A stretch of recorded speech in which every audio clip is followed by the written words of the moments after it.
What's going on, YouTube? Welcome to another video.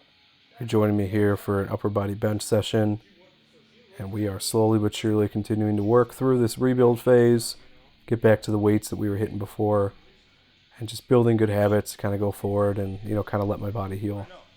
Just taking my time here, doing these paused, of course. I think that's the way I prefer to bench. It's feeling that contraction, that isometric hold, and just doing the best of my ability to not let that bar sink into my chest, because that's when I tend to lose it. But at this point, these weights are pretty light. It's not really a big thing. It's mainly just building the same movement patterns and being able to recover from these type of movements. So looking good here. Plates almost match the shirt. My stomach poking out, but it is what it is.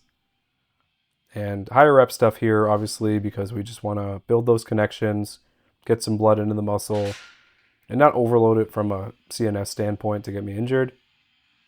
So a little bit of a slip there. Sometimes I'll readjust the grip. Sometimes when you unrack by yourself on the bench, you sometimes grip it incorrectly, especially if the rack and stuff's offset. So you may feel some difference there. You may need to standardize that. That's why you use the loops and the indentations in the bar to kind of plan out your grip, whether it's close grip or wide grip or comp grip and stuff like that. So just various angles here, starting to try nice and controlled, and just really trying to touch in the same spot. You can see that J hook there, kind of that curvature of where I'm pressing, and that's kind of exactly what the technique is for the bench press. You want to press in that type of arc.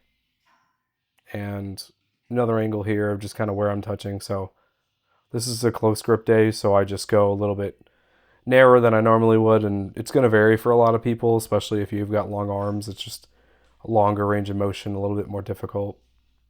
You got to be a little bit more strategic with how you press, and obviously you're not going to be able to bench as much as someone with shorter arms. Just basic range of motion philosophy there.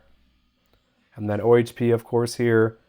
I'm a big believer that if you bench, you should overhead press, and although we're going through some struggles with the overhead press, we're going to rebuild back up and get to where we need to be.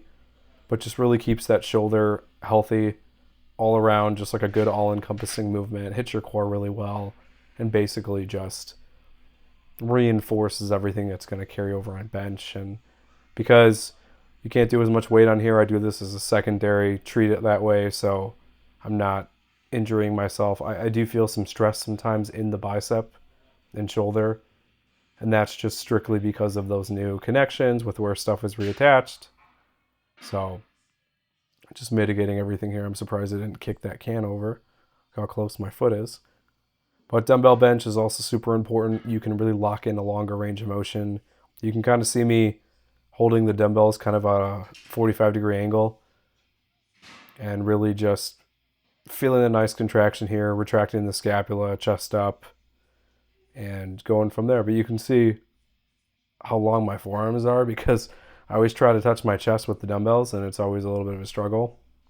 You sometimes have to dip below, and you almost feel like your shoulders are starting to round forward in order to get to that position, kind of like a bird chest or whatever. Cable flies here, don't really like doing them much on this, cable system, because they're, I don't know, it doesn't feel even, and the stress point is a little weird. So closed grip pull downs here, and just doing some back here on this day too as well, just some sort of variety. The closer grip stuff doesn't really hit my lats as much though, but I feel like it's good for variety to kind of learn those movement patterns and kind of correct them. So when you go wide, the range of motion is a little bit shorter. The longer range of motion with the closed grip, in my opinion, honestly makes it a little bit more difficult.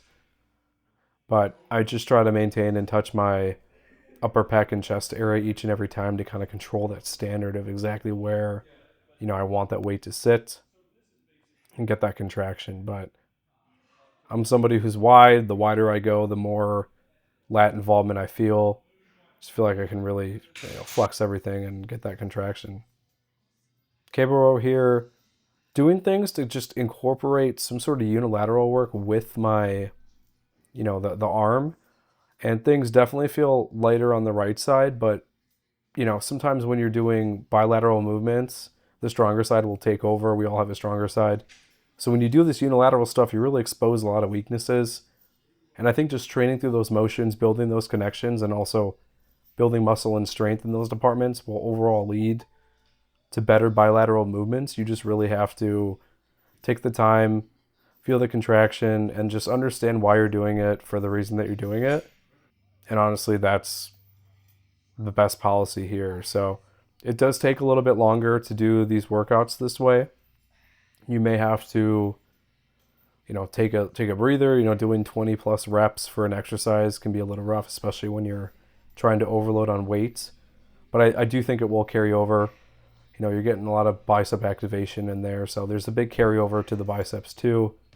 And I think overall, just some variety to keep things fresh, new, and let yourself focus on different advancements. Like obviously you can't do as much as you would if you did this bilateral, so use it as a little point to get better. But that's the video for today.